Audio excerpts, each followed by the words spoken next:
মুফতি গিয়াসউদ্দিন আতাহারী সাহেব আমাদের মধ্যে উপস্থিত হয়েছেন।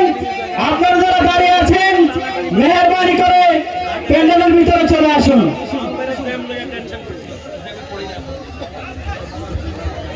মাইক চলেনি, সকলে বলেন আলহামদুলিল্লাহ। আমার ওয়াজ কয় ঘন্টা গেছে? কথা বলেন কেন? কয় ঘন্টা? চা খাইছি কয়বার?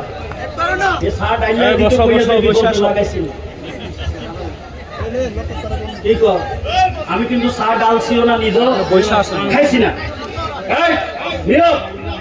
এবার বাজান একটা কথা, কয়েক লাখ টাকা ওয়াজটা শুনেন, এতক্ষণ ওয়াজ করেছে আপনার করে, এবার আমার শুতেন। রাতে কয়েক লাখ টাকা, যেদিন দুমটা বাইরে হইব সেদিন ওয়াজ দেবো কয় টাকা? কথা বলে কেন?